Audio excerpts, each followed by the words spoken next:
491 CRPC और 199 के तहत, जिसके अंदर बुनियादी तौर पर हमने दरख्वास्त अदालत से ये की है कि चूँकि जो इसमें पटिशनर्स हैं मेहदी कासमी साहब और फ़ाहिमा कासमी साहबा वालिदैन बच्ची के, उनकी बच्ची वापस वालिदैन के घर आना चाहती है। इस हवाले से मेडिकल एक्सपर्ट्स जो हैं उन्होंने भी अपनी रिपोर्ट की है जिसमें उन्होंने कहा है कि बच्ची वालिदैन के पास आना चाहती है।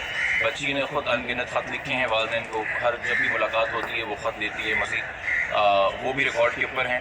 तो इसलिए, और चूँकि फैमिली कोर्ट के अंदर जो मामलात हैं, जो कि एविडेंस के पूरे मामलात हैं, वो बहुत टाइम लेते हैं। तो इस चीज़ को देखते हुए कि एक लेथार्जी है हमारे लीगल सिस्टम में है और बच्ची के एजुकेशन लॉस भी हो रहा है, फिजिकल मेंटल हेल्थ का भी लॉस हो रहा है, तो एक जुरिस्डिक्शन है इस अदालत के पास कि बच्ची की कस्टडी दे सके वालिदैन को, तो उसकी बुनियादी तौर पर दरख्वास्त है। और उसके बाद जो मज़ीद प्रेयर ये है कि अगर बच्ची की कस्टडी वालिदैन को दी जाती है तो जो ट्रैफिकिंग के लॉज हैं, जिस लॉज के तहत इस केस की समाअत भी हो रही है ट्रायल कोर्ट में, उसमें इस तरह की बच्चियों को उनके घरों पे फिर राउंड द क्लॉक सिक्योरिटी भी दी जाती है।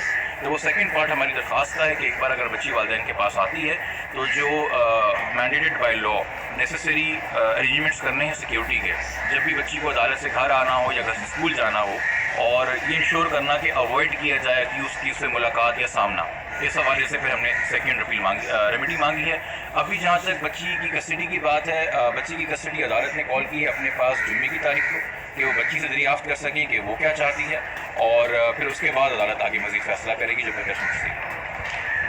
ठीक है। अच्छा, इसमें थोड़ा सा ये बता दें कि जो डिसमिस हुई थी डिस्ट्रिक्ट कोर्ट के अंदर एप्लीकेशन, उसमें क्या था जो जज साहब ने आपसे? देखिए, फैमिली कोर्ट के अंदर हमने अपील की, रिक्वेस्ट फाइल की थी शुरू में, एक तो फाइनल कस्टडी की बच्चे की, उसके साथ हमने एक इंटरिम एप्लीकेशन दी थी बुरी तौर के ऊपर अरेंजमेंट ये हो कि बच्ची की इंटरिम कस्टडी हमें दी जाए और साथ में मुलाकात अलाउ की जाए।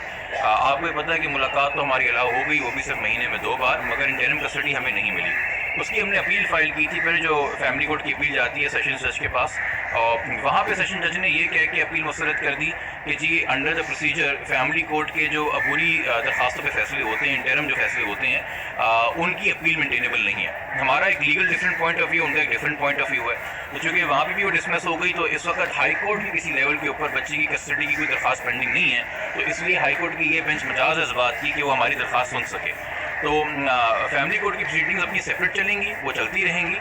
491 के अंदर हेबियस कॉर्पस के अंदर स्पेशल पावर्स हैं हाई कोर्ट में कि वो बच्ची के वेलफेयर को देखते हुए फ़ौरन कोई इंटरिम फैसला करे कि बच्ची फ़ौरन वालिदैन के हवाले कर दी जाए। तो जुम्मे को जब बच्ची आएगी, कोर्ट अपने आप को पहले मुतमईन करेगी, बाकी फरीकों को सुनेगी, फिर जो फैसला करना है वो फैसला करेगी। अच्छा, एक चीज़ दोबारा सुना दें, ये तो मुलाकात हो रही है ये बच्ची से वालिदैन, उसमें उनका क्या मौक़िफ़ है, क्या कहती है? और दूसरा, आपने खतूत की बात की, जी क्या?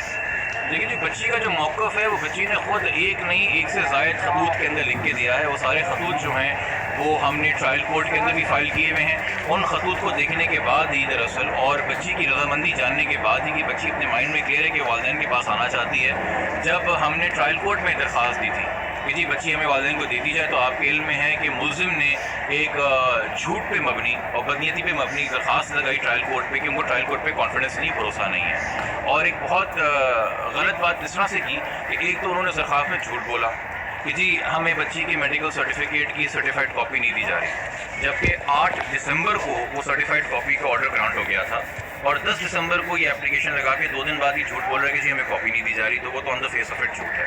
फिर उन्होंने कहा कि जी आपने नोटिस कर दिया इनकी दरख्वास्त के ऊपर कि ये बच्ची की कस्टडी चाह रहे हैं, तो नोटिस तो हर दरख्वास्त के ऊपर होता है, दोनों फरीकों को सुन के फिर डिसाइड होती है।